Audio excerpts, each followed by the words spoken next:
Welcome, my friends, to episode 42. I hope you're prepared to be entertained and dazzled for the next hour or so as me and Big Joe and the Big Rig break down all things Dallas Cowboys and a few other surprises we got for you right here on Jacques Talk, episode 42, for those of you keeping count at home. I am troubled this morning.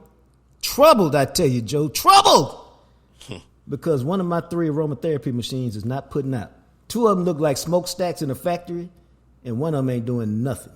And I am hurt and disappointed by that because there's nothing that picks you up like the smell of sweet orange in the morning. That's just my little public announcement to y'all, from me to you. Get yourself some aromatherapy. Just make it feel good, dog. Might be why I had one of the best workouts I've had in about a year this morning. Now that we got that out of the way, I understand Christmas on a couple weeks away. There's still time. You know what? Bless y'all. I got several orders yesterday for Coach Prime, Deion Sanders in the making a mint. I got to go to the post office after the show today and send off several copies to people who requested them. So, signed copies, which is great. You can find it, the book that I spent a year covering Deion Sanders at Jackson State. Anything you want to know about why he's successful at Colorado, why I think he will ultimately win there, why he's recruiting and getting a bunch of recruits this year, hey, it's all in the book. It lays out the blueprint for how he thinks and why he is the way he is. Makes a great Christmas gift. Let me tell you, it really does. You can find it wherever you find books. Walmart, Barnes & Noble, Amazon.com, all those places it carries. All you do is got to type in Coach Prime book and bam, it pops up real quick. Follow me on Twitter, JJT Journalist. Somehow, we'll talk about it one day, my Twitter account got deleted. It's a big scandal. But, so if you think you follow me, you don't. So follow me at JJT Journalist. I am Jean-Jacques Taylor is an easy way to find me on Twitter, X, or whatever we're calling it these days. Greening Law, you should have the number in the phone by now. And if you don't, tisk, shame on you. Don't wait till you need the number to look for it. Put the number in your phone now, 972-934-8900. Here's why. If you're ever involved in an accident and you're not at the crib, you need to call Greening Law. It could be an 18-wheeler hit you. Could be a regular accident. You could be out somewhere and get hurt. If somebody else's negligence has caused and created some pain and injury for you, you need somebody to represent you. You need somebody to help you. Greening Law is the place that does that. Here's why. Here's all you have to do. You get your situation, you give them a call, you talk to a member of the Green Team, and you say, literally, here's the details of my situation. What do you think? If they bring you on as a client, it's a great day for you. And here's why. They don't get paid unless you get paid. So you don't ever have to wonder, are they going to work for me? Are they going to grind for me? Where am I on the priority list? You're number one on the priority list because they don't get paid unless you get paid. It's that simple. Really, it is. And so what I want you to know is let them walk you through the process. They hold your hand. They tell you when to turn left, when to turn right, when to stay still.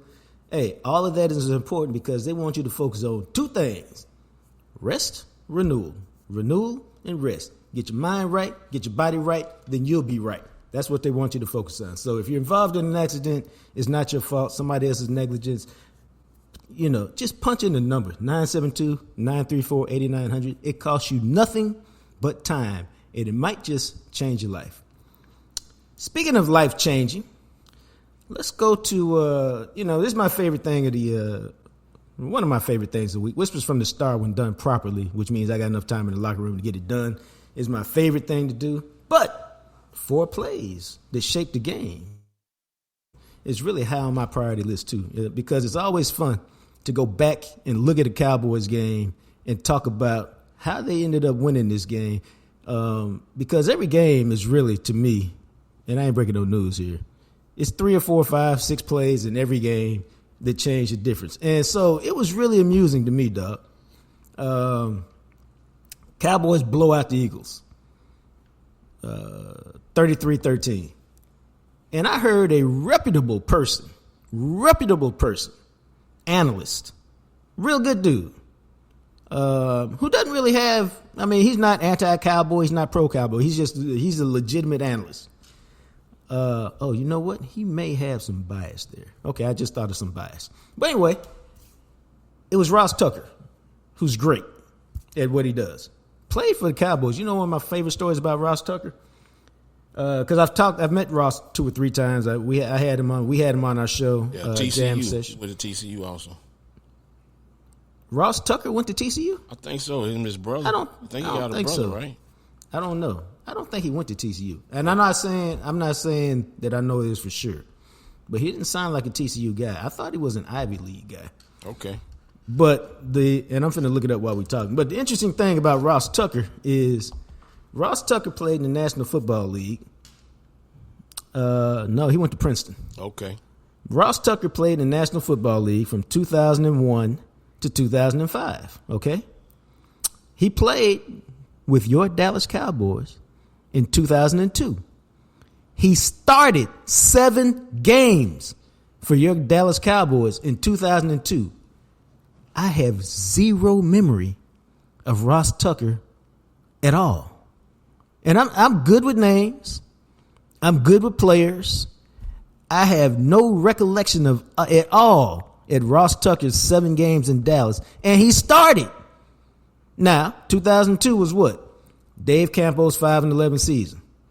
And we spent a lot of time talking about, is this Campo's last? It was a lot. There wasn't much about the games because the team was really sorry. And so it's really about all the stuff swirling around the game. And that may be why I don't remember Ross Tucker. But I really get embarrassed by the fact that you started 7 games for the Cowboys, and I have zero recollection of you in Dallas. Now, my problem, it's not my problem, but when Ross was talking on Dan Patrick's show yesterday about the game, he said, well, the Cowboys won. They beat them by 20. This is true. He said, but, if A.J. Brown doesn't do this and they fumbled 3 times in Cowboys territory and this and that, it'd have been a much closer game. Well, damn, dog, that's the game. Yeah. That's every effing week that's the game. And you can't really say if they hadn't fumbled. Why? Because that's what the Cowboys do. Look at those balls that came out. That was not sloppy ball handling. I hate when I say that. They had 5-point pressure and some other things on the ball. That was the Cowboys being persistent and consistent with their techniques to create turnovers. And they worked. Just like, now see, that's the difference. See, they fumbled 3 times in Philly, and it's not that they recovered them all, but that last fumble where the running back and the quarterback run into each other, well, you ain't got nothing to do with that. That's just lucky if you get it. But those fumbles that caused the other day, that was the Cowboys like, we after the ball, and if it's not 5-point pressure, secure 100%, we might just snatch that thing out. Yeah, they should. And so you can't just watch that game. Well, A.J. Brown should have had that catch, but he didn't. Just like Michael Gallup made a great play at the end. I mean, that's the name of the game. Every week, you make plays or you don't, and that's why you win or you lose, and that's why we love the game.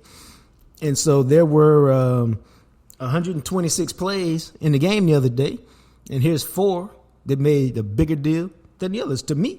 And there was a lot of games in there.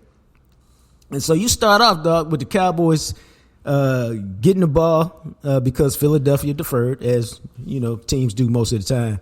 And dude, they came out gunning on this drive, and they moved quickly down the field. They had a couple 3rd downs, and we both like that reverse because it surprised me. 3rd and 1, Dallas 34 to start the game. 3 plays in, you don't really expect a reverse to Kavontae Turpin and went for 22 yards. And that really got the thing moving. And so they move all the way down the field, man. And it's 3rd and 2 at the Philadelphia 13. And here's what we're talking about. They done had red zone problems off and on throughout the season.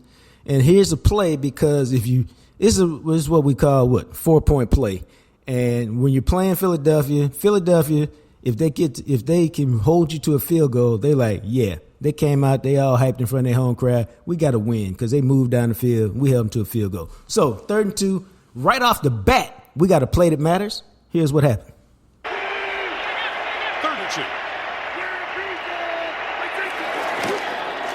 Here's bring full. Prescott bouncing, looking, escaping, throwing on the run. Flag is down as Lamb catches it, takes it to the end zone for a touchdown. But there is a flag down, and this is coming back. Preliminary signal is a hold on the Cowboys. Now there's a conversation at the 21-yard line. A referee tonight, John Hussey. There is no foul on the play. The result of the play is a touchdown. So I would like to use the words of my friend. Hold on, killer. What do you mean? No. What do you say? Easy killer. Oh, I'm sorry. Those In the two words words, easy killer. Okay, hold on. Let me try this again. In the words of one of my good friends, easy killer, easy, man. So I was like, and maybe you heard, I never got a good explanation for why they picked the flag up. Did you? He said something about the distance between when the player tried to pull away from Tyler Smith. It wasn't really a distance between. It was a BS explanation. Something about the distance, like you can hold as long as the player ain't trying to get away and it's a certain amount of distance between them, they not going to So it was the technical of the technical. Yeah, like the inside of the frame of the body call against the Rams and all that BS. All right. So, but here's the thing. That's a huge play, man. Because, one, you get to touch. It was a really nice play by Dak to escape the pressure, roll to his left, throw a nice ball, run into your left, and still managing to lead CD. Because a lot of times when you run through your left and you throw the ball, what do? It's a little bit behind the receiver. He got to reach back. He still led him perfectly. He is able to catch the ball in stride and run into the end zone. Now, very quick exit ramp. This is why I don't buy this BS. And we're going to talk to Clarence E. Hill Jr. on Thursday about this at some point. When you say, well, Brock Purdy, all his guys do is run after the catch. Dog, you can run after the catch when guys hit you in stride and you ain't got to break stride because you're so accurate and you just go. Yes, there are some times when wide receivers make moves. But, hey, Michael Gallup made a great catch the other day for 40 and 39 yards. It happens. Now, back off that exit ramp, back into this play. So when they picked up the flag with this very technical explanation, that's great for the Cowboys, man, because there's a big difference mentally between 7-0 and 3-0. And I'm not just talking about for the Eagles. There's a big difference for the Cowboys mentally between 7-0 and 3-0 because the mentality is we've been talking about kicking your ass all week, and here we are. We start off kicking your ass. It's on. Let's go. As opposed to, dang, man, we had this great drive. We ended up with a field goal. That's good, but here we go. So, to me, let me say something about the mobility of Dak. After he broke his ankle, his leg, or whatever, he was terrible, on the run. But he's always been good on the run. It just goes to show the healthiness of him right now. His health is good right now, and he's protecting himself on the slide when he run and all of that stuff. I think the other thing that goes into what you said is it's the confidence in your body. Like, you have full confidence in your body, and that's why very quick exit ramp again. Like, we can talk about, next year, what they got. They got Trayvon Diggs, and they got Bland, Trayvon Diggs is not going to be Trayvon Diggs next year. I'm just here to tell you. He's not. It's going to be 2 years before he's that guy that we remember. Now, he may be good next year and all that, but I'm telling you, anybody you talk to who's ever had an ACL, they swear up and down, I thought I was good the first year until I played the second year. And so he'll give you what he got, and he'll probably be good next year, but he won't be that dude that you saw before he got hurt until he get full confidence back in his body. And almost anybody you talk to says that takes a couple years. There's only one player, Adrian Peterson, that came back full speed from an ACL. Right. And what is Adrian Peterson? An athletic freak. Yes, indeed. I mean, amongst the freakiest of athletes, he's a freak. Yep. And dude, I saw a highlight as I go down one more exit ramp. I saw a highlight of him on Twitter the other day, and I was just, oh my God. And it was, and what happened was it came right after I saw some highlights of Leonard Fournette. And Leonard Fournette, because, people I can't remember, but, he's an NFL disappointment. He's all right, but he wasn't what people thought he was going to be. And when I looked at Fournette from college, it became clear to me he was more like Herschel Walker, like straight line speed, bunch of strength, bunch of power, didn't really have a lot of shake and a lot of wiggle. And that's why in the NFL, you just can't be straight line strength and power to me and have that kind of uber career. Maybe Earl Campbell did it. But again, we're talking about the freakiest of the freaks. Well, dude, when I saw Adrian Peterson, I'm like, man, he like 6'2", 220 with strength, power, and shake. And that's why he was Adrian Peterson. Because his feet was moving, dog. And I'm talking about in the short areas, he was getting down. Yeah, he was real quick on top end speed. But let's make no mistake that Earl was special because Earl was a business decision. Are you going to tackle him or are you not? Because he was going to hurt you. Right. So no, Earl. If y'all young enough to not know Earl Campbell, go Google Earl Campbell. Because I made my son Google Warren Moon the other day because he was like, "Okay, Warren Moon, what's the deal?" And so I was like, "Google him, dog, and it'll become clear to you." So moving on, as the Cowboys lead 7-0, and man, this is the way I watch games. It's like right now, Philadelphia need to answer because the Cowboys are on one. I can tell after one series, the Cowboys are on one. And so Philadelphia needs an answer right here, or you can get knocked out in the first round the way these Cowboys play because they put basketball runs on you. And so if you're not ready, you can get knocked out. And so Philadelphia, though, they answered, man, because this is a hell of a drive. First down, second down, first down, first down, second down, first down, second down, second down. And finally, the Cowboys, they got a false start that helped them get into a 3rd and 11. And then finally, it ended up as a 3rd and 16. And on the 3rd and 16, man, I don't know how Devontae Smith got wide open for 30 yards. I mean, you're not really supposed to convert 3rd and 16. But I remember thinking at the time, damn, they got the ball at the Dallas 21. They finna go in and score, and we finna have a shootout for the ages. And right about then, once again, they had a offensive pass interference penalty, which is we're seeing a little bit more with all these pick routes. So it becomes 1st and 20 at the Dallas 31, but I'm still thinking Philadelphia's in good shape. And here's what went down.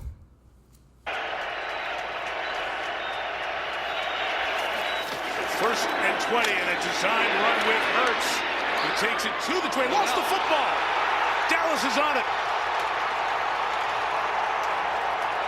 Donovan Wilson down there at the bottom of the pile. Eagles trying to say Hurts was down first.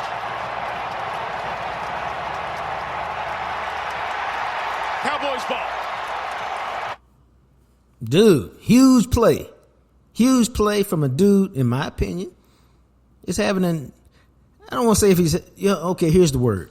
I'm not going to say Donovan Wilson's having a bad season. I'm going to say he's having a quiet season. And this is what I mean. To me, he like a human missile, dog. He rocks your world when he hits you. We just haven't seen it all that much this year. I mean, last year, one reason he got paid in the offseason, relatively speaking for safeties, is he had 3 or 4 sacks, 3 or 4 forced fumbles. He was a difference maker. He showed up around the ball. He'll knock your jock off, all that stuff. We haven't seen him much this year. But he's seen him a little bit against Seattle. Now he's seen him a little bit against Philadelphia. And it seems to me maybe after being hurt and missing most of training camp, he's finally getting back in the swing of things. Thoughts? Yeah, it take a little bit to come back from an injury, especially leg injuries, because you're using your body to hit, lift, and drive and get pop on somebody. So a lot of times, like you said, trust in your body. When you start trying to make tackles, sometimes you ain't driving as hard. You ain't got as much pop if you don't think that your leg that's injured is gonna hold up. No, you make a good point. I like how you say that. What do you call it? Stop, drop, pop, or something? Hit, lift, and drive.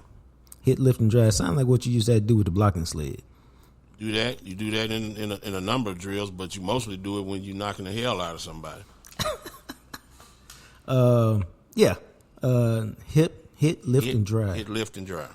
Now I'm gonna take a quick exit ramp. You know what's cool about that? Is well, you exiting your ass off today, but hey man, it is what it is. I was on one in the gym this morning. It's goodness, it's greatness. Go ahead. And one of the things I loved most about watching my son play football is that, and I promise y'all this is the truth. His first day of practice with the youth team that he played for, the DeSoto Panthers, where he showed up as an 8-year-old and played till he was out of eligibility at 13. First day of practice in the 7th grade, it's the same thing. I heard one coach in DeSoto said, "Yeah, how come you ain't tell me your son could hit like that?" I said, "I don't know. That's just kind of what he do." And then first day of practice in 7th grade, I was walking off because I was one of the dads that was at practice, though I never talked to the coaches about it. And I heard one of the coaches say, "Hey, who is that 50? He was knocking the shit out of people today." That was my son. And I was like, yeah, it's on. And somebody once asked me about his hitting technique. He said he got good hip lift, all that stuff you just said. Mm-hmm. I said, dog, I think he got that naturally because ain't nobody ever just sat down and coached it with him. He just naturally had it. And he said, well, that's a blessing because he's going to be a good defensive player if he can keep that. Well, injuries ended his career, so to speak, but it is what it is. But I used to like to watch my son knock the crap out of people. So that was my exit ramp on that. As we get back into 4 plays that shaped the game and the Cowboys' 33-13 victory, this was interesting to me, man. Philadelphia 17-6 at halftime. I mean, as we move into the last 2 minutes of the first half. And Dallas is cool because they held them to yet another field goal. And they get the ball back. And this is real tricky, man, because it's 2nd and 16 at the Dallas 30. And you're trying to figure out how aggressive do you need to be? Because if you throw the ball and you end up 3rd and 16, the clock stops. And then if you try to run it on 3rd down, they're going to call a timeout. You're going to gain 3 or 4 yards probably. Now you're going to punt the ball away. And they're going to have about 50 seconds to try to get a touchdown or move into a field goal range and cut it to 17-9. And it's going to be like we done beat them up the entire first half. And we really only up 1 possession. And they get the ball to start the second half. And so to me, it seemed weird, but this was a really critical play of the game. It's 3rd and 6 at the Dallas 40. And here's what happened.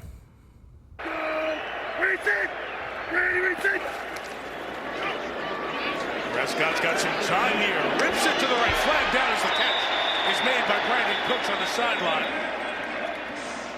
And the flag came in as the official watching that matchup saw something.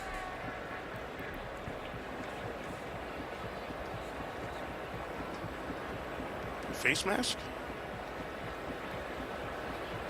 That gesture was with his hand from the field judge, Anthony Fleming, back there. 44 seconds, Dallas with 2 timeouts.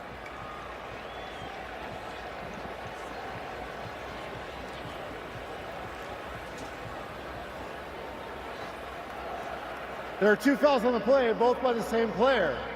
Pass interference, defense, number 22.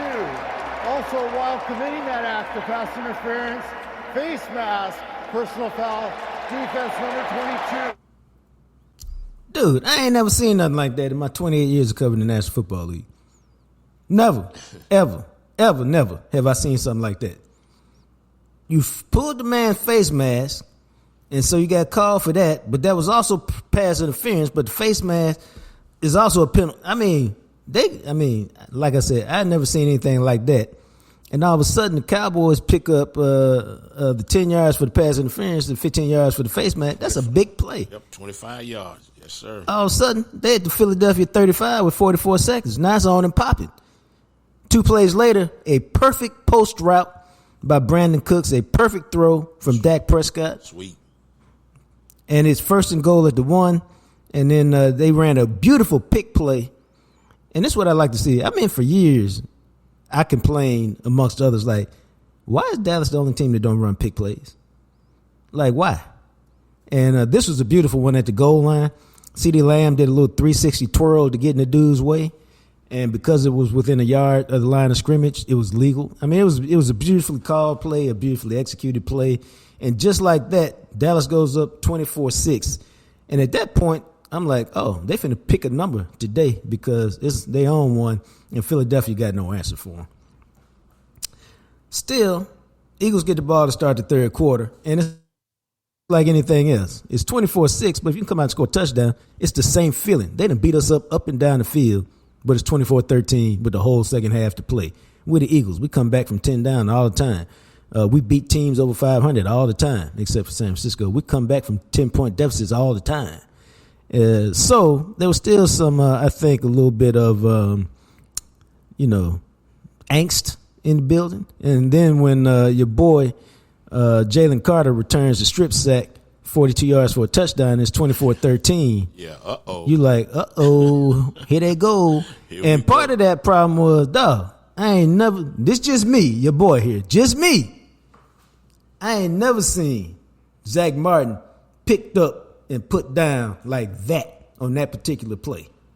And Fletcher Cox did that thing. Picked him up, walked him back down to Dak, set him down, and then stripped him. I was like, oh, wow. I ain't never seen that. Have you? No, I think Zach's still recovering from no training camp and the leg injuries that he had. He's still probably one of the best people on technique. You can beat you. He gonna get beat every now and then, so it happens. Let me tell you what this is. He's man. still my guy. No. This is what happened. Deion Sanders was so good his whole career that at the end in Dallas where he had these foot problems, he would give up a catch and he'd be like, "What? Yeah." He gave up a 14-yard dig? What's wrong with him?" Yeah. And it's because of the standard that you set for your greatness that people question when you do something. Deion was a warrior, man. People forget about that, man. He with the bad hamstring, with the bad leg, bad toes, whatever. He balled out. Deion is he's one of the toughest, mentally toughest dudes you'll ever meet. Yep. Mentally tough, you can't break him. He's unbreakable in terms of his mental toughness because he just decides this is what's going to happen and this is what happens. He wills things to happen. So it's 24-13. Now the game feels tenuous because, hey, if the Cowboys don't score on this drive, they kick the ball back. What if Philadelphia offense finally awake and do something? Now it's 24-20. It's on with half the third quarter. Yeah. And so, again, man, the Cowboys are moving the ball. First down, second down, first down, second down. And now it's 3rd and 6. To me, this is probably the biggest play of the game because you need to take the momentum back. You need to do something. And here's what happened. That's Tony Pollard, who's in on 3rd and 6. The Eagles bring a blitz. Getting to Dak. The throw caught by Ferguson. Getting away from Sidney Brown. Jake Ferguson, big run to the 27-yard line. Huge play there, 33 yards. Man, Jake Ferguson doing his best to turn into that dude. Man, doing Jake, his best to be that dude, man. I already say, hey, Jake gonna be Jake. Jake, he doing his best to turn to that dude, man. Jake gonna be Jake. That's Jake doing Jake. Jake gonna be Jake. That's all I'm saying. Man, that dude looked like he headed for a 10, 12-year career in Dallas, and he gonna be that dude. Jake got that fire, man. Jake caught that ball, got up off the ground, stomping. Like what they need to mic him up. I like to read, dude. Man, hey, I know he talking trash, man, and you love to see that, man. Man, but I like him because he is the epitome, what appears to me, he is the epitome complete tight end. He can block. I'm sure Jason Witten's just sitting there just smiling like, yes, it took a couple years to get the next me, but they got one. And we have to remember a young Jason Witten as opposed to the lumbering guy at the end. But Jake, man, the way he and him decide to hurdle is his every week occurrence now. And so, but he's just balling out, man. He's making good catches, catches in traffic. He's running after the catch. And that lights a fire under the crowd. Now, this was a weird drive because that was a huge play. Got him to the Philadelphia 28. Well, the throw. Dak took a hit to the face. Dak looked like Troy Aikman right there. Duh, he looked like Troy right there. He stood there in the pocket, took that shot. And that's why dropped a dime. And that's why the ball came out wobbly because he got hit as he threw it. But yeah, it was a zero blitz. Everybody coming. Mm-hmm. And can you get it out before they get there? And so it was a beautiful play. It was a great throw by Dak. High, so your boy has to extend and make the catch, keep his balance, break a tackle. Got some help from CeeDee Lamb downfield blocking. And that was a play that's kind of the epitome of these Dallas Cowboys over the last 6-7 weeks, man. And the drive stalled. It was a weird drive. They had a couple bad penalties, or they should have scored a touchdown on that drive. Instead, your boy hits a 59-yard field goal to go with the 60-yarder he hit earlier. Dallas 27-13, and Philadelphia, they made made it interesting, but Cowboys picked up a couple turnovers. They win 33-13. Their sixth win by 20 points or more. At least for now, they take over first place in the NFC East. If Philadelphia wins its last 4 games, no matter what Dallas does, the Eagles will win the East and the Cowboys will head on the road. But here's what I've told y'all all along. Consistent. It's all about whether the Cowboys are playing good football in heading into the playoffs. And if they are, they play great at home, but it won't matter where they play. if they're playing their best football, because they're a really tough team to beat. And we'll see what happens. But aside from San Francisco, I give them the edge on just about anybody right now, including Philadelphia, because they're playing better than Philadelphia right now. We'll see how Philadelphia regroups over the next month and how the Cowboys fare over the next month. See behind San Francisco. And San Francisco, to me, to your boy, is the best team right now in the National Football League. Agreed. Groaning and groaning, because we're a few minutes late today. Although, just so y'all know, I did text him and tell him we was going to be a few minutes late. So maybe he won't bite my head off when he shows up. And he's brought to you each and every Wednesday by my friends at Smokey John's Barbecue.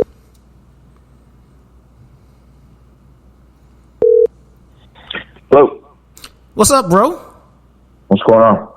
It's all good, baby. All good. Let me see. We're just going to start off with this. What is your feelings on your Dallas Cowboys as they start their 4-game gauntlet? I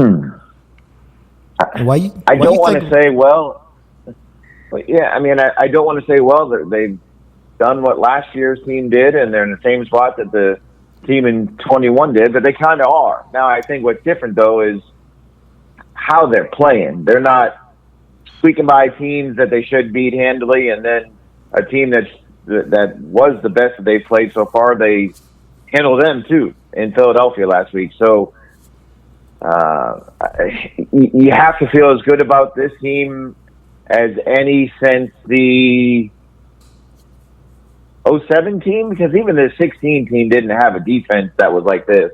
The 07 team had a good defense with Ware and Ratliff and Newman and Brady James and all those guys. So that was a really good defense, statistically or not, and had the best record in the NFC. So probably I would go back to that team thinking of what their chances are as they enter this gauntlet, as Mike McCarthy called it.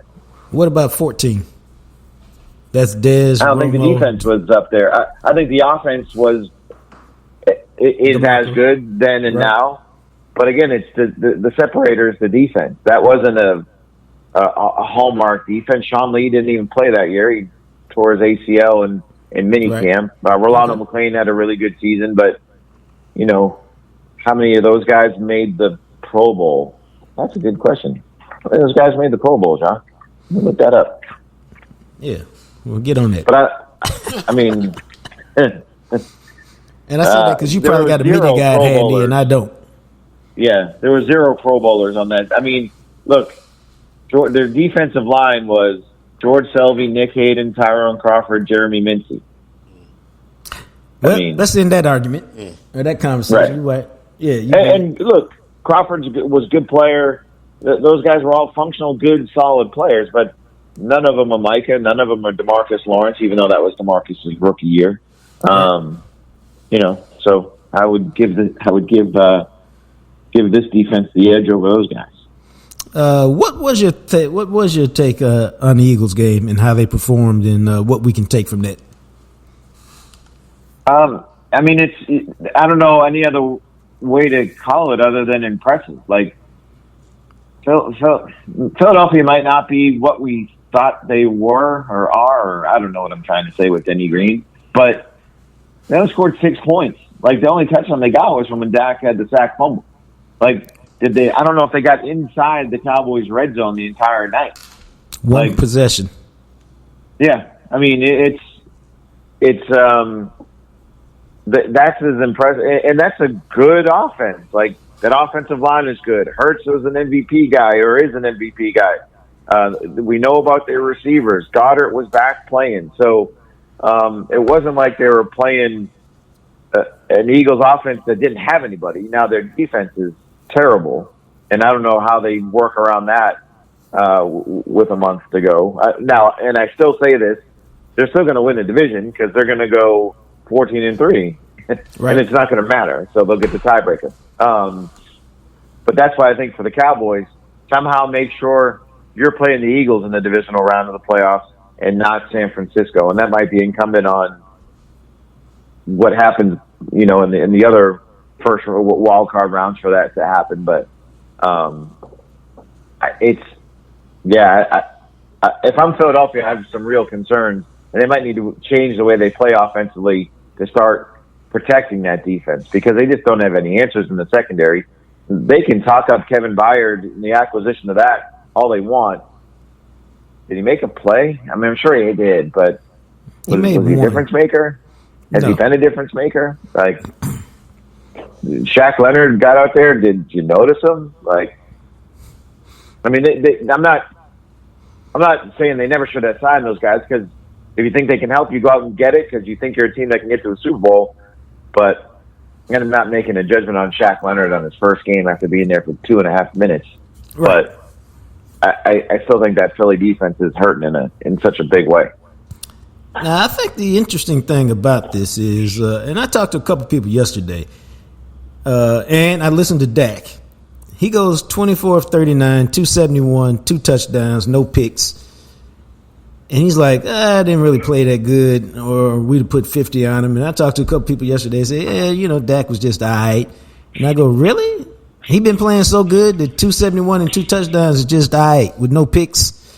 That shows you why he's an MVP candidate to me right there. Yeah, that's what I'm getting at, is that he's playing so good that a really good game is like, he's all right. It wasn't nothing, to talk about. What did you think about how he played the other day? So I was trying to figure out, it was not his usual completion percentage, but I don't remember him like being off. And so what did you think about his performance? I wrote immediately after the game, I said, this is not one of his vintage performances that he's had in the last 7 weeks because of the completion percentage. It was after 3 quarters, he was completing 58% of his passes. Like that's not been Dak like when he's completed 70% all year. The only other games that he was that low was the opener against New York in the monsoon, and then the loss to San Francisco. Everything else has been above 62.5%. So I thought there were throws that he missed. He was high on a couple of throws. He was off on a couple of throws. It looks like there were a couple times where there's some miscommunication with Ferguson and Lamb where he thought they were sitting down. They thought they were supposed to move a little bit. This stuff he hadn't seen, but they overcame all that. And then after the sack fumble, right? I think it was this. He was 9 of 12 for 104 yards. So he found it again, right? And obviously the big play to Gallup down the sideline was, helped the stats there. But I thought he was good. He was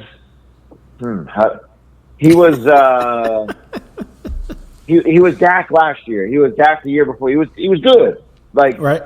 But the Dak we've seen in the 7 weeks, and I think that's what he was getting at. He's like, I could have played better, and that's some guys say that and don't really mean it. Right. Like they're just kind of falling on the fake sword to make themselves look good. But I think Dak actually meant it. I don't think Dak's ever stood in front of us and said something that he's not meant, and I believe that to be. I believe what he said Sunday night was true. You know what, and I believe that because, and we heard him do it last week. If he doesn't get a question, he will say, what do you mean? What? Say that again for me. Let me make sure I understand it right.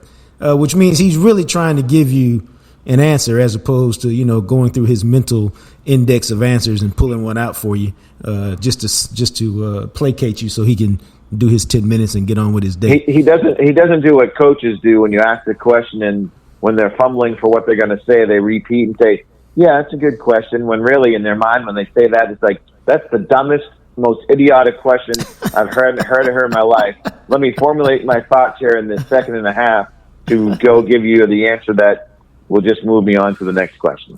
So. And that leads to a good, I don't do this often, but I probably root for Dak to have success personally because I think he's he's a genuinely good person. As much as I can know and as much as I can tell and as much as I can observe from the way he interacts with people and the way, he kind of carries himself. And I don't think it's fake because you can see him when the cameras aren't on and he sounds like a normal person when he's conversing with people, even when he's having fun. And so, I like genuine authenticity. I don't think you get it a lot as athletes because, and I'm not saying they should because people try to tear him down at every opportunity. So I think it's cool that he's such what appears to be such a genuinely good dude that you wish for him to have some success just because he kind of deserves some success.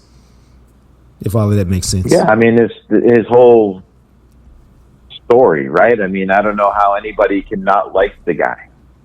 Yeah, and he's a likable guy. Right. Like, other than the fact that if you're an Eagles fan, Giants fan, Washington fan, whatever fan of a team that's playing the Cowboys, I can see you not liking him for that reason. But just as a guy, like I don't. If you don't like Dak, then the problem's you. It's not. It's not Dak, because as a guy, terrific guy. Like, he does everything you'd want everybody to do. For a story I did last week on his prep work during the week, Harold Nash said, I don't even know if I used the quote, I may have, but he's like, he's the guy that you want your daughter to marry. Right. Like, you know, I'm sure Harold Nash has been around a lot of guys that he wouldn't want his daughter to marry in a locker room during his time in the NFL across a couple of different teams. So I don't think he's just saying that to say that. I think, you know, yeah, he's a good dude.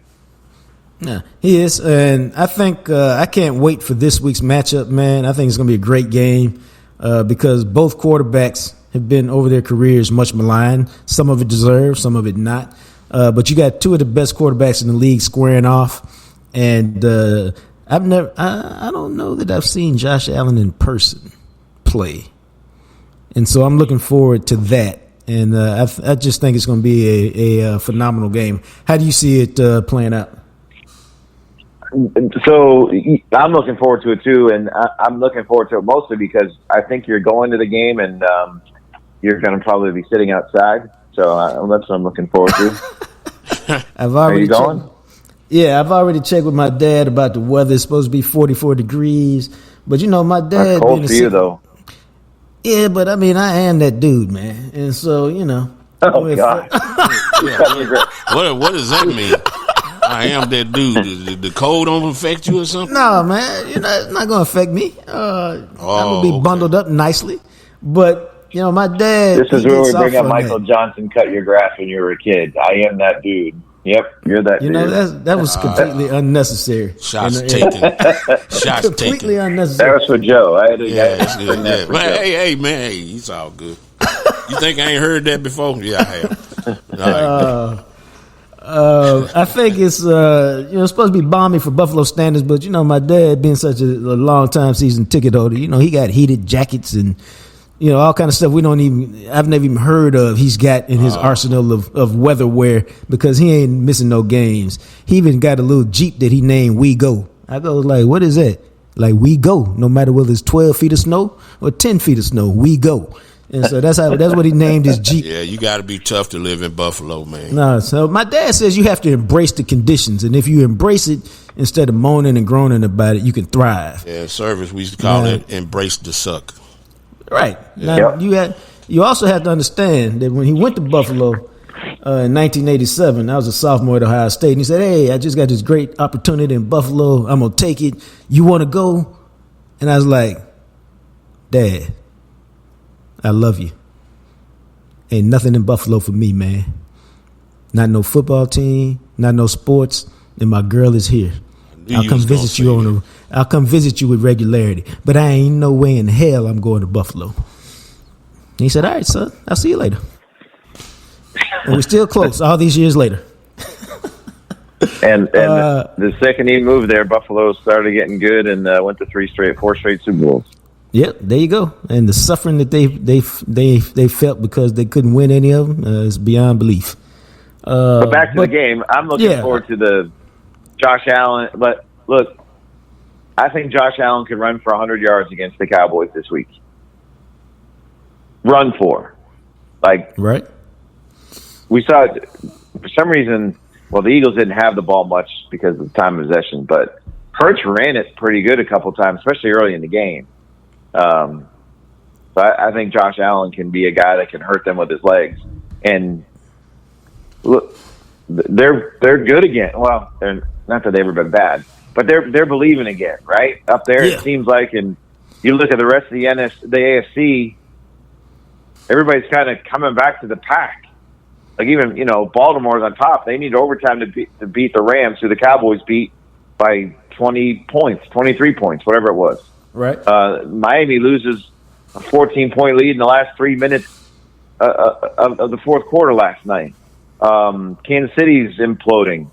So if you're Buffalo, you're like, okay, wait a minute. Season's not gone the way we wanted to. We're not in the playoffs yet. They might be one of those teams that no one wants to play. And if they were to win this game, then they'd definitely become a team that no one would want to play. Yeah, and I think they have. Do you know what the line is yet? I haven't seen it. I have every.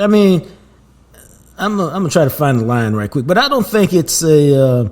I don't know how I view this game. Like, this is a game where you can play good and lose, and for me, it's during this gauntlet that we've been talking about, which started with Philadelphia, Buffalo, Miami, Detroit. To me, I think you have to be the ultimate optimist to think that they're going 4-0 during this stretch. Just like I thought you would have to be on crack or something if you thought Philadelphia was going to beat Dallas, Kansas City, Buffalo, San Francisco, Dallas, and go 5-0. 3-2 was a heck of a stretch for them with that gauntlet. And so for me, if Dallas goes 3-1 during this stretch, they've had a hell of a run, and it's all good. To me, it's just a matter of which one you lose. They needed to win to Philadelphia. And, to me, as long as they get one of the next two, it's okay. I just don't know which one they're going to get. Well, but they could also lose them I think both. that right. And I think this is the one you want to get because you at least want to keep the pressure on Philadelphia and San Francisco, right? But let's say they win this one. We saw Tennessee go into Miami and win. So, Cowboys are given 2.5 from what I'm seeing. So yes, all right. So, but it's not like San Francisco might be cold, Philly might be cold. It won't be. But to have an experience, a cold weather game, I like how McCarthy trimmed it. These are playoff games without playoff consequences, and that hardens your team, and that's a good thing going into the playoffs. Now, I don't know if you want to lose those games because I don't know what it does for you, but I'm gonna go back on this. It depends on how you play. If you lose 31-28, you don't want to lose, but okay. If you lose 42-10, you're like, well, what the hell what do we got here? So I think it depends on how you play. Yep. And then you're trying to get one of the two, but how you play matters.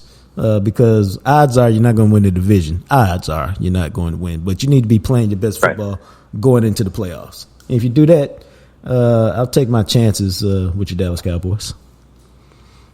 Yeah, and let's be honest. They're going to have to go on the road on the playoffs because at the very least, Philadelphia is going to have 13 wins.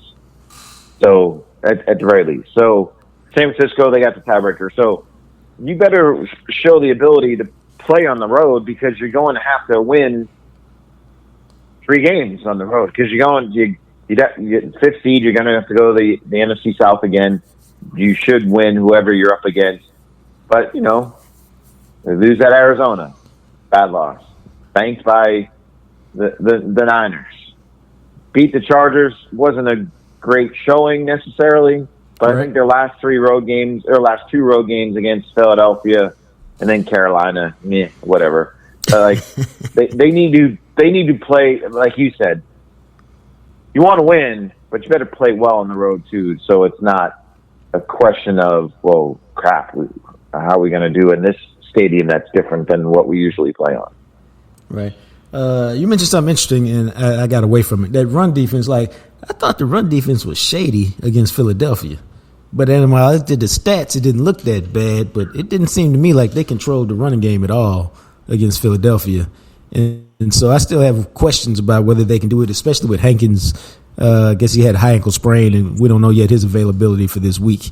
But it seems to me like I think he's got to get better miss the next 2 games. That I think is what it's looking like. Possibly he misses. Right. Well, that's a big loss because Mozzie Smith ain't done nothing yet. Right. And so that's why I mentioned, Carl Davis. They got this 335-pound guy who's played in the league for 6-7 years, played in the wing in the last couple of years. He's been around the Cowboys for the last few weeks on the practice squad. I think that's the guy that they call up and say, "Okay, plug it up, help us here." And that's like one of those moves at the time they make it, like, why'd they have that guy?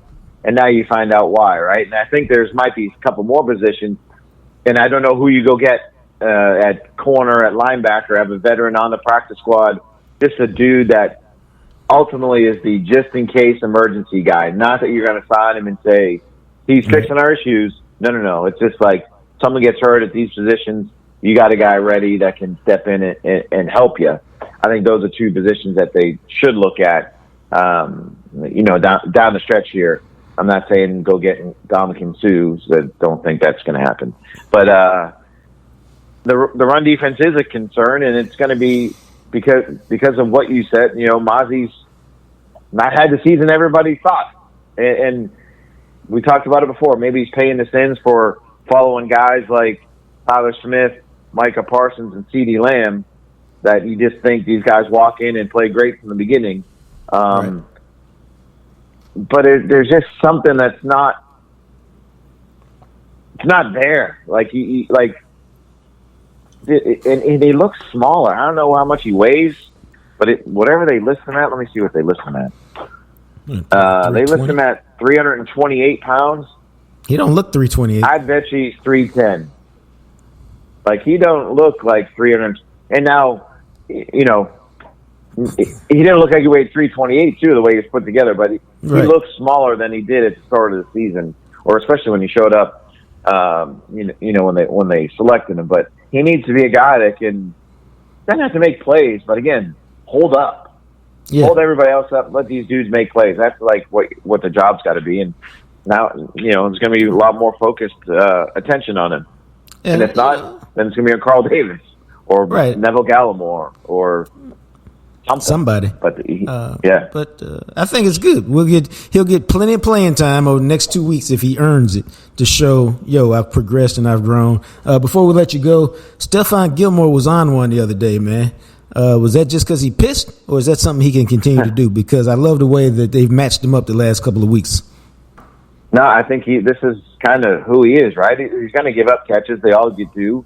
But when it comes to the clutch moments and when they need to play, he's going to make it. I mean, I think the Colts won 4 games last year, and he made like the game-clinching play at the end of the game in all 4 of them, maybe. Right. I know there was for sure either an interception in the end zone that won the game and maybe a pass breakup too. But this is why they got him. And he's steady. And, he's 33 years old. I think he might be the oldest corner in the league, but he's not playing that way. And now that you look at, the Bills receivers, the Dolphins receivers, and what the Lions can be, although they've hit a little bit of funk. You're glad you have a guy like Stephon Gilmore on that side, because he's just a calming influence for everybody on that defense. Now, are you going to do, and I mean this with all love, are you going to do the classic Todd Archer story this week? I don't know what that means. Stephon Gilmore going back to the team that drafted him number 1 over. They drafted him with the 10th pick of the first round, where he started his career, the Buffalo Bills. No, I don't have that one on the docket. Sorry for not putting 2 and 2 together. That's okay. Right there. That's an Archer staple. But and I say that in a good way. No, I'm. We have an NFC home field advantage battle coming between myself, Tim McManus, our Eagles writer, and our Niners writer, Nick Wagner. We got that coming, and I got how Tyron Smith is doing this without practicing story coming as well. Because he been on one too. He's been playing great, so great that ain't nobody heard his name. You know what's funny? He ranks like 36th out of 68 qualifying tackles and pass block win rate. There are times where I don't think these stats match up to how a guy's actually playing. Yep. They don't. They should. That's why it's fine to use these stats, but they can only be a one part of a puzzle, one part of an evaluation. They can't be the whole thing. Yeah. Yep. No All doubt. right, my brother.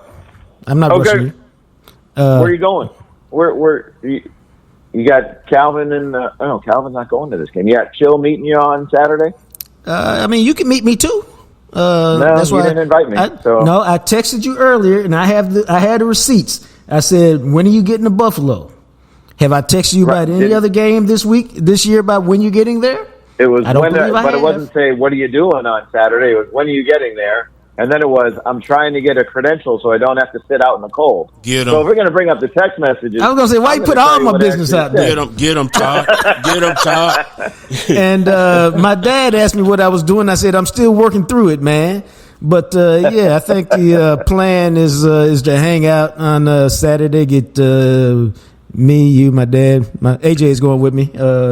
Chill and just hang out, solve all the world's problems, and you can see what I've had to put up with for 56 years in Dr. Taylor because he's a trip. I don't know what time I might get in late. I'm not sure what time I get in. But right, well, are they I'll check with tailgating you. on? They tailgating Sunday? I don't know that my dad does that. I'll tell you a funny story about that. My dad and his wife. My dad's a stickler for getting. He wants to be in his seat for the kickoff for the kickoff and the coin flip and all of that. His wife, love her to death, notoriously late. And so about 20 years ago, man, he stopped going to the game with her. He's like, I'll see you at the stadium because he goes so that he can, catch the bus to the game, or if he's drive and be in his seat for the coin flip, and she show up sometime before the start of the second quarter. It could be shortly after kickoff. It could be right as the second quarter starts. She'll be there. But he got tired of waiting, and it was causing problems. And so he said, you know what? I know how to solve this. I'll meet you at the game. Love you. Toodles. So, but no, so I don't think he tailgates.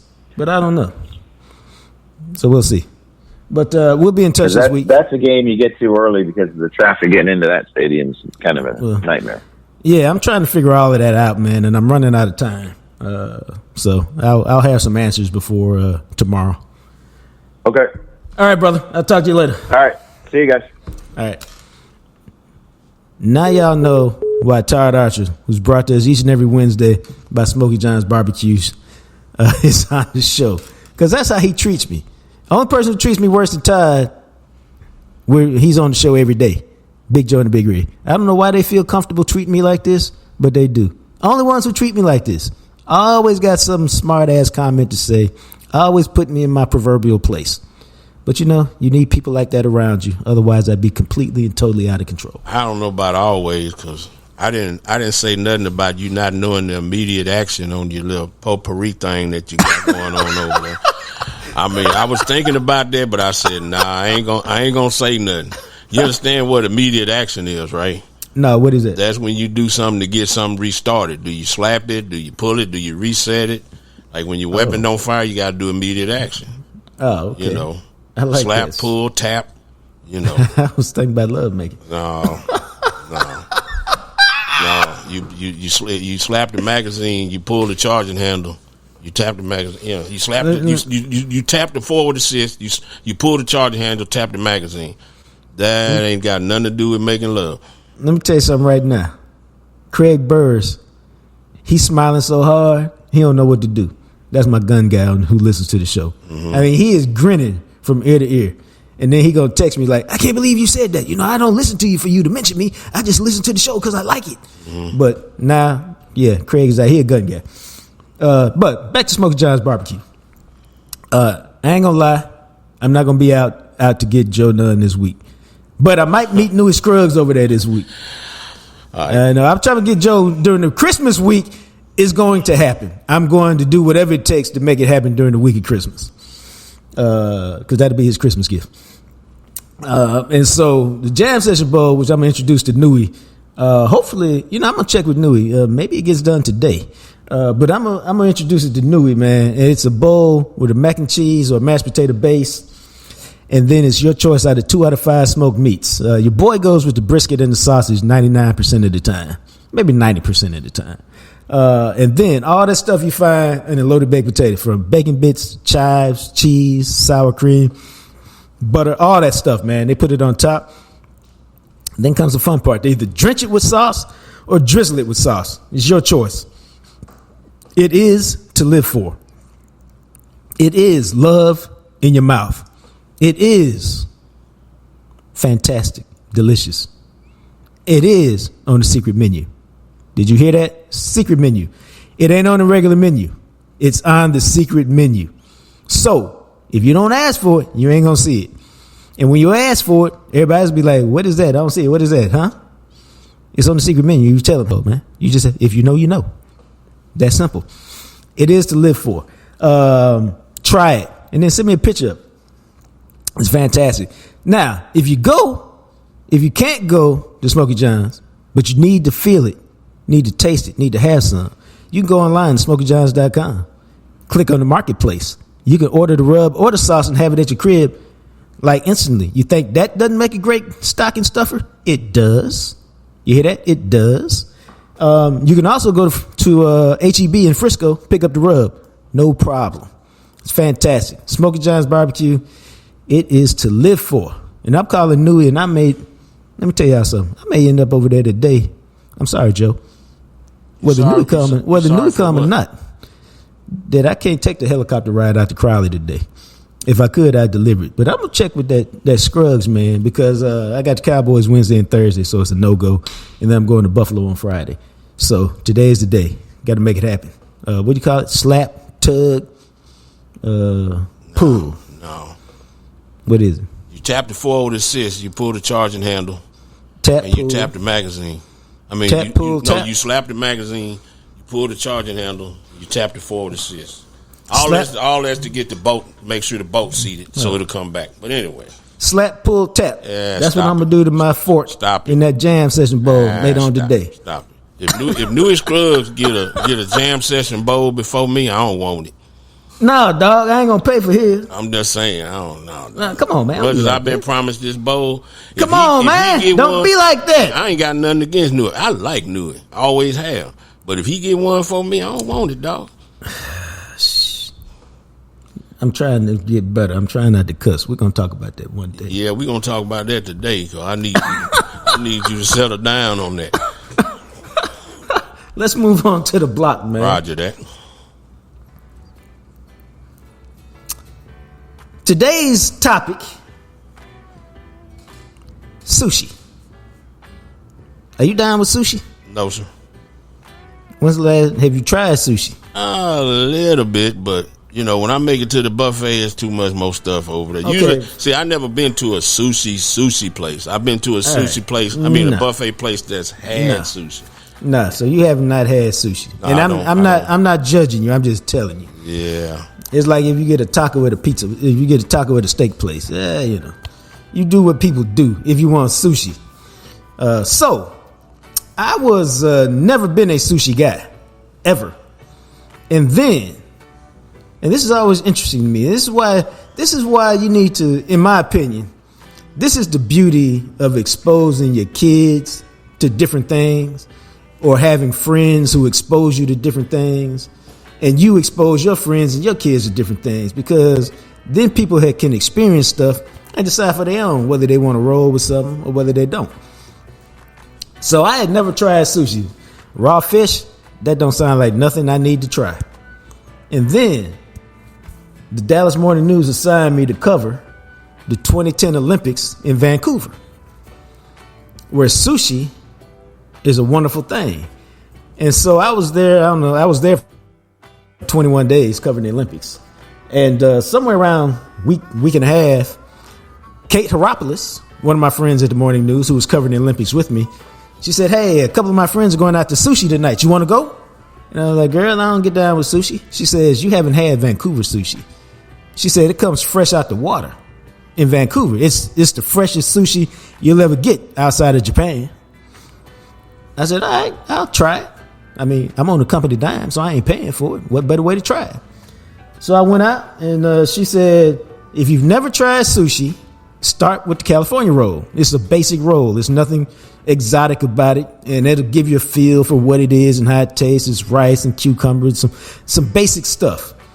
She said, and then you can move out and try a few different things. So to make a long story short, I came back from the Olympics like, sushi is the bomb. I love sushi. Now, I'm not to the point where I can get the most exotic of the exotic, but I'm moving in that direction. It's an experience. And so I took my wife to a sushi spot when I got back to Dallas in Frisco. She tried it. She's like, this is the nastiest stuff you have ever brought me for lunch. I ain't never doing this again. And I said, hey, try this other roll. Because I bought 3 or 4 rolls. And she said, this is the nastiest stuff ever.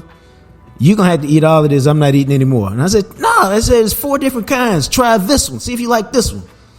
She said, Jacques. I said, girl, you eat clay dirt. Those of you from East Texas know what I mean. I said, you eat clay dirt. You're going to try this sushi. And she looked at me and she said, you're wrong for that. I said, I know I am, but I want you to try it. Just see. And she tried it. She said, this is nasty too. I said, you really giving it an open mind? She said, yeah. I said, all right, this is the last one. Just try it. She said, Jacques, I done tried 3. They all nasty. They all taste awful. I don't want to.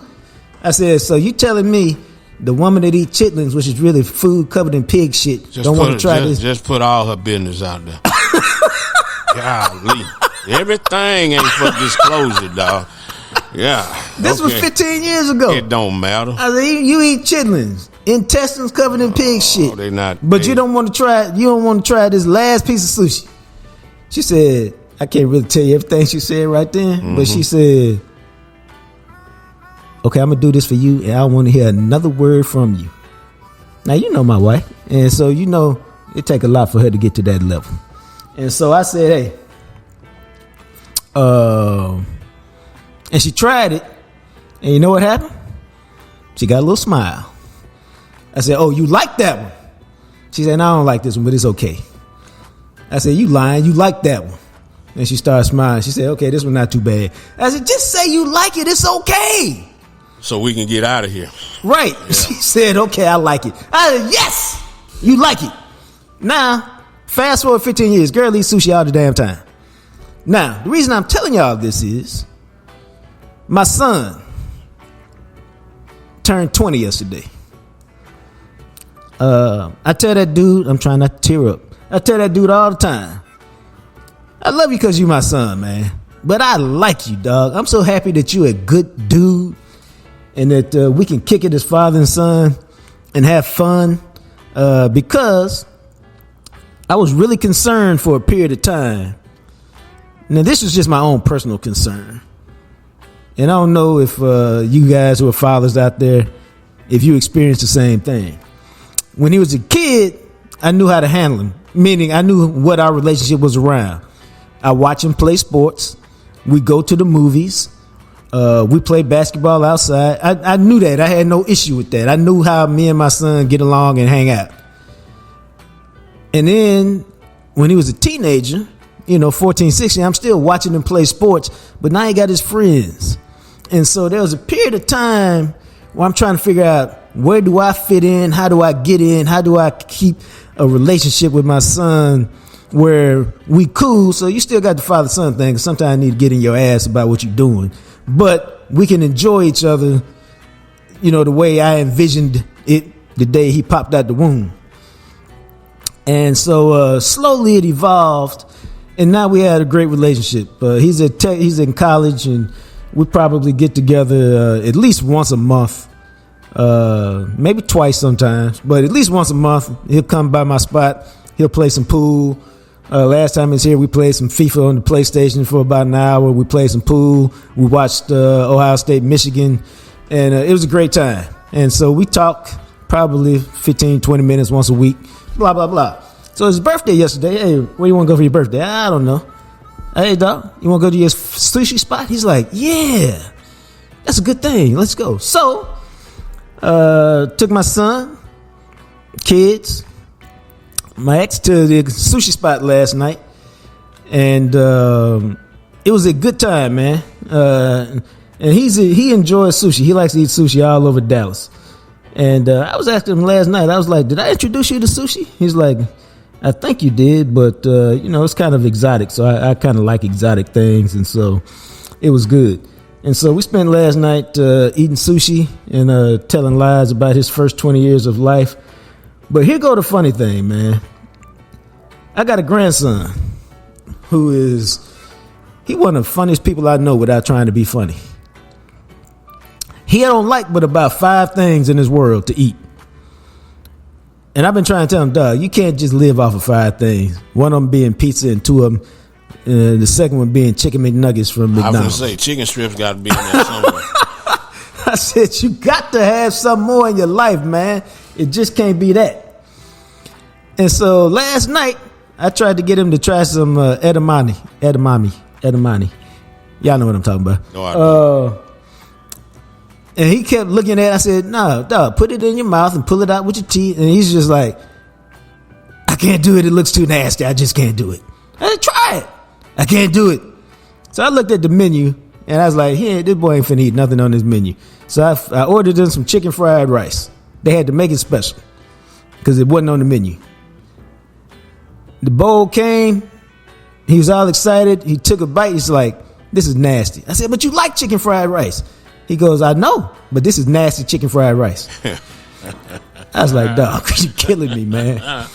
I said, so put some, I said, what if we put some soy sauce on it?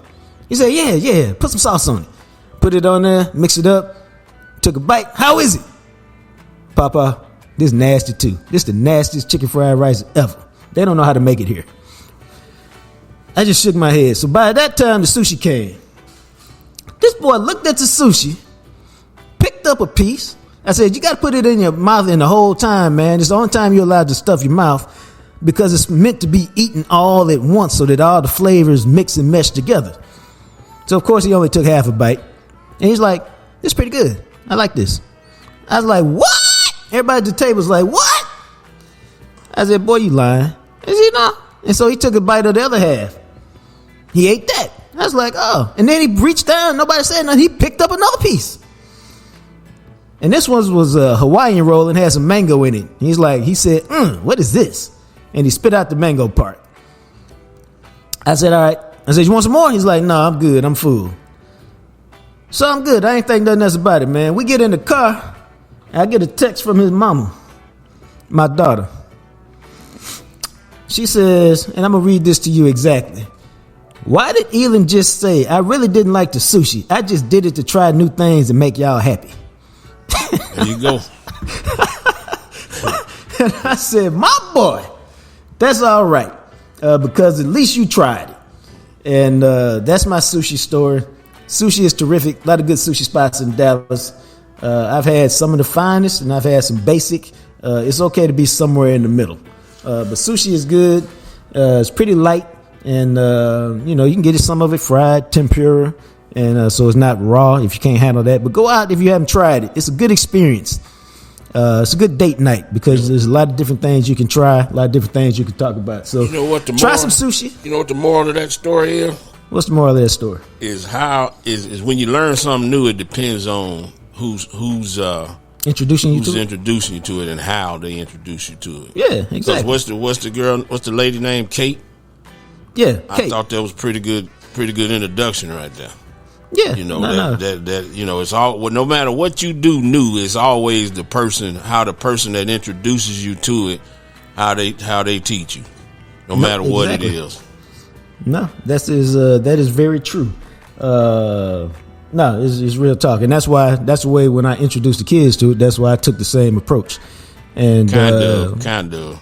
Well, I did with my son, not with my ex. I did that with my son. Yeah. But and I didn't know that he liked it. I just introduced him to it. I didn't know he liked it per se. But when I took him to this other spot, he hit me up a few weeks later. I said, he said, hey, what's the name of that place we went to and what's the address? So I sent it to him and he sent me a picture later on. That boy taking his girl to the spot. And so I said, oh, you must have really liked it. I said, you paid for it, right? It's not on my credit card because that's just for gas and car expenses. He's like, yes, Dad, I paid for it. I said, all right, enjoy yourself then. Yeah, Don't ever forget, man, the credit card is for gas and car expenses. It's not for you to wild out on, my brother. Anyway, that's our trip around the block. Hope you enjoyed our sushi conversation. Go get you some. No, thank you. Now, man. Well, I might need to introduce you to it. Nah, you can't even better way. You can't even get the bowl over here. I ain't let alone no shit. Hell, I'll be starving. You know what I'm saying? If I'm waiting on you to eat, I might get in shape waiting on you to eat. But all right then. Yeah. All that. Let's move on, dog. Let's move on, man. Moving on, baby. Moving on. Moving on. Let's talk about high school football. If you're watching the YouTube channel, and you should be, Jacques Talk TV, you should be, I am wearing a DeSoto Eagles polo shirt left over from when my son was playing for the DeSoto Eagles. Now, we went to the game this weekend. This last 2 weeks, me and my dude have gone to see DeSoto play because he still knows the seniors on this team. Some of them were sophomores on the varsity when he played.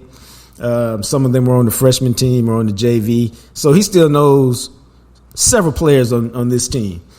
He knows several of them personally, and some of them he just knows, oh, that's so-and-so who was, on the JV, blah, blah, blah. And we thought he was going to be a beast when he got to the varsity, and he either is or is not. So we've been to the last 2 games. And I really wanted to see him against Southlake because I don't like Southlake, and I ain't afraid to tell y'all. I just don't like them. To me, that's just your boy now. They're really kind of a whiny program. For a program that has every single solitary advantage you could want, they're really kind of a whiny program. It just is what it is. There's a lot of programs like that. To me, Southlake is like a mini A&M. They always crying about something if they don't win the championship.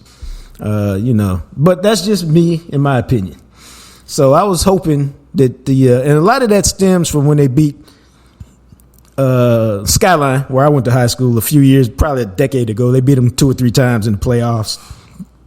Very hotly contested games. And I knew some people who lived in Southlake and who really supported the program.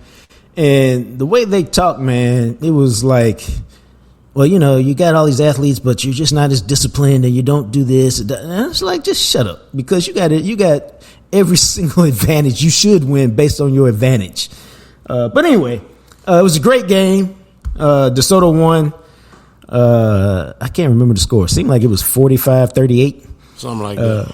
DeSoto was in control the whole game. But Southlake was hanging around, and DeSoto made some mistakes that they normally don't make. Turned it over 4 times.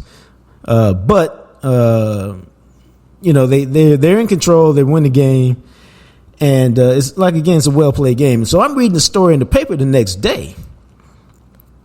And there's a quote in the Dallas Morning News. And the preface, before the quote, there's a sentence that says, DeSoto, South Oak Cliff, and Duncanville, contemporaries in Dallas' southern sector have cultivated their talent-rich teams and turned them into state powers, which is true because Duncanville has won last year's state championship. South Oak Cliff has won 2 in a row. DeSoto won last year. But here's the quote, and this is from Riley Dodge right after they lose to DeSoto. We don't have all the 5 stars and all of the cat daddies running around, Dodge said. We got to be about work, and these kids, what they put into this each and every day is unmatched. I call bullshit on that. Straight up. BS. Cow chips, buffalo chips, all of that stuff. Ankle high poop. Because the implication is that teams like DeSoto only win because they have superior athletes. Ain't got nothing to do with coaching. Ain't got nothing to do with discipline. And what do you mean the kids on your team work ethic is unmatched? I mean, where do you get off saying that? Even when I was talking to somebody yesterday about my son and what a good kid he is, because every kid is not a good kid. And my son has smoked some weed, so he ain't perfect. All his business. No, I just said everybody's tried it. Go ahead. Not me. Oh, well, you special then. But that I am. See, you that dude. Nah. But I would never, and I've said this, and I said this yesterday when talking about him. I said, "Oh, I think my kid is great." I'd say nobody has a better kid. I would never say my kid's the best. When I'm talking about my mother, who has been elevated to sainthood since her death, I would say nobody had a better mother than me. That means your mother could be equally as great to you as mine was to me. And I believe that's the case. Lots of people have great mothers who were fantastic people. None had a better than me. That doesn't mean mine was the best. It just means nobody had a better one than me. So if you think your mom was the best ever, you're right. She is. Just like mine's the best ever to me. And so, and so I put a cap on it. So to say that nobody works as hard as your team, I mean, come on, dog, stop. But the implication that these teams only win with discipline, with talent, to me is ridiculous. And here's why. These teams have evolved. These teams have gotten better. These teams have figured out how to win. And what I mean is the joke, and it was a truth. It was a stereotype, but it was based on truth. And I can't deny it. For years, DISD teams, Kimball, Carter, all those teams that were really, really outstanding teams, they didn't put no effort into the kicking game, bro. They miss extra points. They wouldn't have a kicker. They'd have to go to 2 because they couldn't execute the snap, the hold, the kick, the blocking. That ain't the case, man. When these guys are supposed to get 7, they get 7. I watched DeSoto play the other day. DeSoto was probably penalized 3 or 4 times, maybe 5. They played the game the way it's supposed to be played. Southlake came out in the second half, and they did something with their running game. Dude bust up the middle 75 yards for a touchdown. Dude bust up the middle 58 yards for a touchdown. Dude bust up the middle 22 yards. And I looked at my dude, I said, man, if they don't get this fixed, it might be some sad singing and some slow walking off this field. That was the third quarter. Fourth quarter, them plays that was working in third quarter, nah, bruh. They made some adjustment on the sideline. They said, hey, here's what we need to do, and the running game stopped, which is why Southlake got into the red zone and had to kick field goals in the fourth quarter. Fourth quarter is when DeSoto went on a 17-0 run. You know what they did? They blocked the field goal. How's that for execution of special teams? And so what I'm saying is they're not win. They have talent. That's not the. They have talent, but they play with discipline. Their coaching is elite, and that's why they win. And Riley Dodge, guess this is a question I'm asking you, just for your off the top of your head guess. How many 5-star players does this DeSoto team have on its roster? 2. 0. Okay. Which I looked up. To me, stars don't mean nothing. I got into an argument about that, but go ahead. Right, because that's a good point, and that's a conversation for another day. Mm-hmm. Because all stars do is give you a range of how good the player is. But if you're talking about 5-star players, you're talking about the elite of the elite players. There's none of those on this year's. And I used ESPN's top 300 as my gauge. I saw players on that list from Duncanville. I saw them from Lancaster. I saw them from Prosper. I saw several of them from the Dallas-Fort Worth area. None from DeSoto. So I looked at next year. They got 2 from next year. They got a wide receiver committed to SMU, and they got DeAndre Ryder, Tiger Ryder, their big-time running back. And they're both like between 180 and 200 on the list, somewhere in that ballpark. Southlake, and I'm just telling you, Southlake starting quarterback signed with Georgia Tech. DeSoto starting quarterback is committed to Sam Houston. Okay, one of them is Power 5, ACC, that's Southlake. And then there's, whatever division Sam Houston is, which is Group of 5 if they're not FCS, which they were for a long time. So what I'm saying, you burying the lead though. I'm leaving that for you. Okay, go ahead. So go ahead. Well, he talking. What the hell is a cat daddy? That's what I'm talking about, man. What is a cat daddy? What does that mean? See, all the components of that statement I've heard from coaches before. Mm-hmm. White, black, or brown, whatever. But what the hell do you mean we got cat daddies walking around? See, that's my problem right there. I laid all that out to set up the cat daddy line. Because really what you're talking about is black players. Because you would never refer to your quarterback as a cat daddy. Does your daddy team The Todd Dodge team have any cat daddies over there at Westlake? You know what I'm saying? I don't know. Nope, he wouldn't say that. They got cat daddies. What the hell is a cat daddy? What you talking about? And the reason I point this out is, man, and I'm not saying Riley Dodge is a racist person. I'm not. One, I don't know him. Yeah. But what I am saying is these kind of racist thoughts get perpetuated when you say stuff like that. Mm-hmm. And this is what you mean because you're inferring something about a group of people.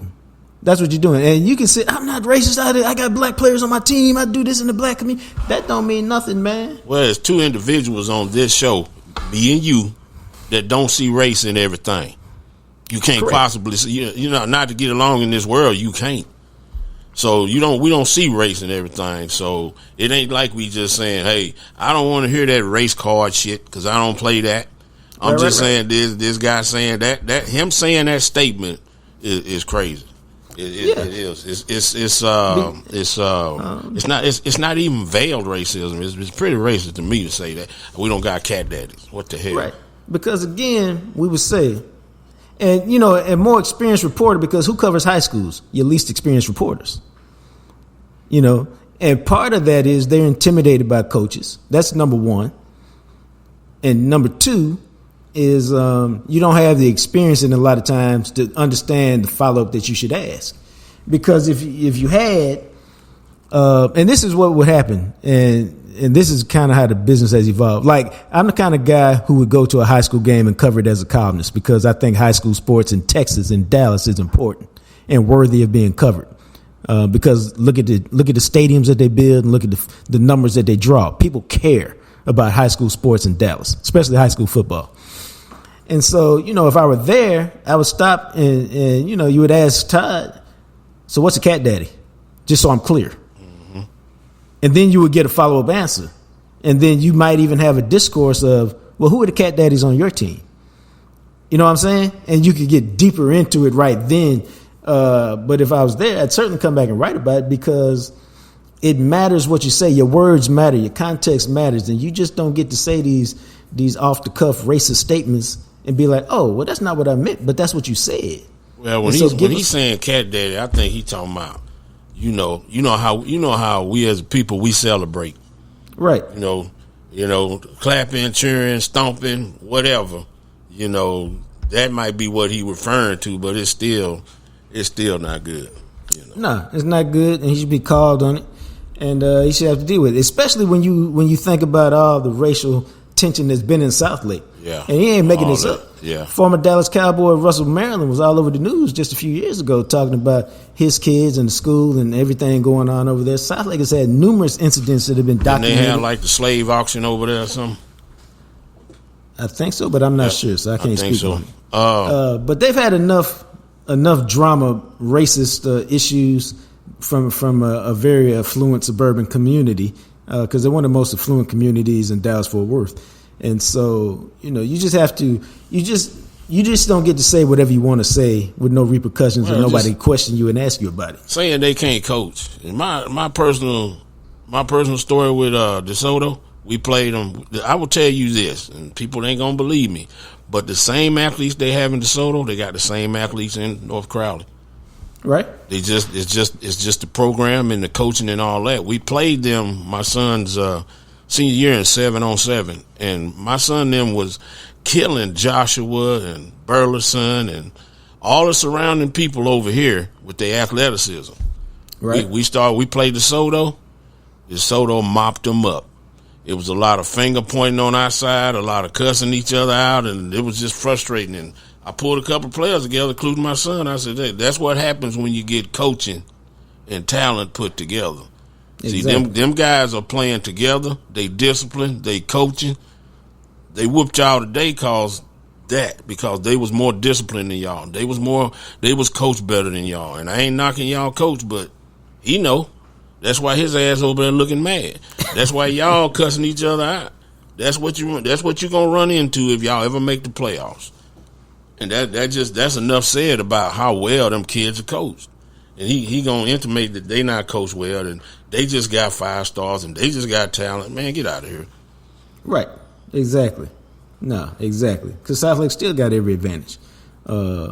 And so you have to you just can't win on talent alone. We all know that. Anybody who understands football, basketball at the highest level.